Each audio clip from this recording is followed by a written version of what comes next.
Welcome back guys. आज हम class 9 science NCERT के चैप्टर 5 का पार्ट 3 पढ़ेंगे। अब हमें पढ़ना है सेल वॉल के बारे में। Plant cell in addition to the plasma membrane has another rigid outer covering called the cell wall. तो देखिए, जो प्लांट सेल होता है, प्लांट सेल में प्लाज्मा मेम्ब्रेन के बाहर एक रिजिड मतलब एक सॉलिड आउटर कवरिंग होती है जिसे बोला जाता है सेल वॉल। देखिए, जैसे प्लांट सेल है तो प्लांट सेल की हो गई प्लाज्मा मेम्ब्रेन। प्लाज्मा मेम्ब्रेन के बाहर एक रिजिड आउटर कवरिंग होती है जिसे बोलते हैं cell wall. The cell wall lies outside the plasma membrane. Plasma membrane के बाहर सेल वॉल मिलती है। The plant cell wall is mainly composed of cellulose. देखिए, जो प्लांट सेल वॉल होती है वो मेनली बनी हुई होती है सेल्यूलोज की। Cellulose is a complex substance and provide structural strength to plant. देखिए, सेल्यूलोज जो है वो एक कॉम्प्लेक्स सब्सटेंस है और सेल्यूलोज प्लांट्स को स्ट्रक्चरल स्ट्रेंथ प्रोवाइड कराता है, मतलब मजबूती प्रोवाइड कराता है। When a living plant cell loses water through osmosis there is a shrinkage और contraction of the content of the cell away from the cell wall. This phenomena is known as plasmolysis.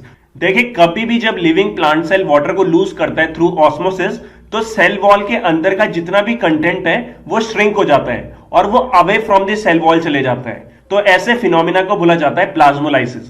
देखिए, इसको समझते हैं ऐसे। देखिए, ये एक plant cell है। प्लांट सेल की ये प्लाज्मा मेम्ब्रेन हो गई और इसके बाहर हमें मिलेगी सेल वॉल। अब देखिए, होता क्या है, जब प्लांट सेल वाटर को लूज करता है थ्रू ऑस्मोसिस तो सेल के अंदर का जितना भी कंटेंट है वो श्रिंक करने लग जाएगा, मतलब सिकुड़ने लग जाएगा। अब इसमें क्या होगा, जो सेल वॉल है वो श्रिंक नहीं होगी क्योंकि सेल वॉल एक रिजिड स्ट्रक्चर है, मतलब सॉलिड स्ट्रक्चर है। तो सेल वॉल को छोड़ के सेल का जितना भी कंटेंट है वो श्रिंक करने लग जाएगा और वो away from the cell wall जाएगा, मतलब वो मिडिल में श्रिंक होना शुरू हो जाएगा। तो इसी फिनोमिना को बोला जाता है प्लाज्मोलाइसिस। प्लाज्मोलाइसिस फिनोमिना को हम एक्टिविटी की मदद से भी समझ सकते हैं। चलिए अब देखते हैं एक्टिविटी 5.6। सबसे पहले हमें रियो लीफ की पील मतलब पतली सी लेयर को लीफ से निकालकर स्लाइड में रखना है। इसके बाद हमें हाई पावर माइक्रोस्कोप की मदद से हमें पील में प्रेजेंट स्मॉल ग्रीन ग्रेन्यूल्स मिलेंगे जिनको क्लोरोप्लास्ट बोलते हैं। क्लोरोप्लास्ट के अंदर क्लोरोफिल मिलता है। ये मेनली प्लांट में फोटोसिंथेसिस में इन्वॉल्व होता है। अब हमें पील के ऊपर शुगर या सॉल्ट का स्ट्रॉन्ग कंसंट्रेटेड सॉल्यूशन डालना है। ऐसा करने से सेल वाटर को लूज करेगा और श्रिंक हो जाएगा, मतलब इसमें प्लाज्मोलाइसिस होगा।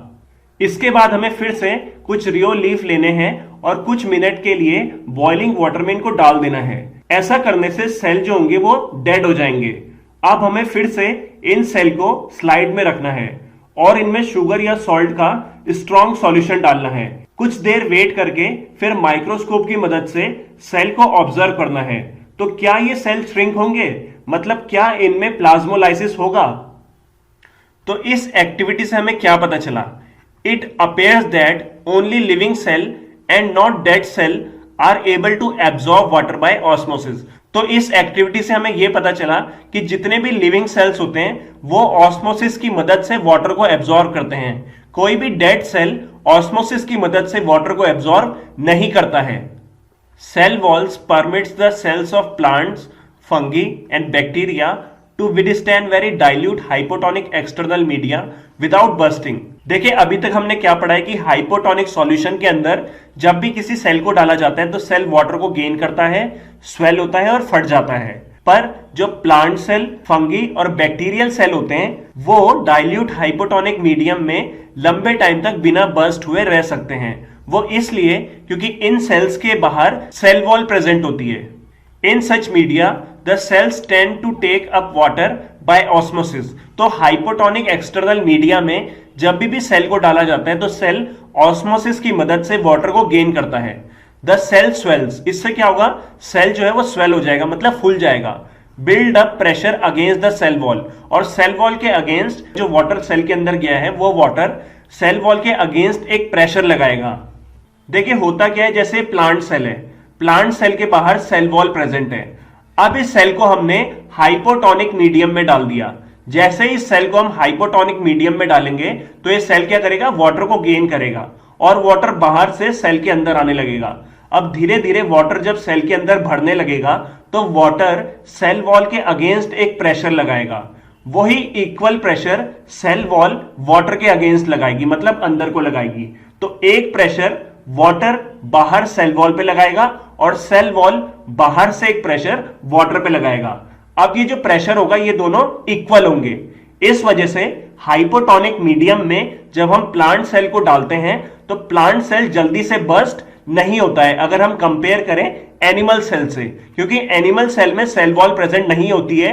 इसलिए जब एनिमल सेल के अंदर वाटर भरता है तो वाटर जब प्रेशर लगाता है तो एनिमल सेल आसानी से बर्स्ट हो जाता है। पर लेकिन प्लांट सेल के अंदर सेल वॉल प्रेजेंट होती है, जिससे जब वाटर प्लांट सेल के अंदर आता है तो वाटर एक प्रेशर सेल वॉल पे लगाता है तो सेल वॉल वही इक्वल प्रेशर वाटर पे लगाती है, जिससे प्लांट सेल लंबे टाइम तक हाइपोटोनिक सॉल्यूशन में बिना बर्स्ट हुए रह सकता है। The wall exerts an equal pressure against the swollen cell. देखिए जैसे मैंने आपको पहले बताया कि वाटर एक प्रेशर बाहर लगाएगा तो जो प्लांट सेल का सेल वॉल है वो भी एक प्रेशर अंदर को लगाएगा। इसीलिए जो प्लांट सेल्स होते हैं वो हाइपोटोनिक मीडियम में ज्यादा देर तक विदस्टैंड कर सकते हैं, मतलब ज्यादा देर तक बिना बर्स्ट हुए रह सकते हैं अगर हम कंपेयर करें एनिमल सेल से।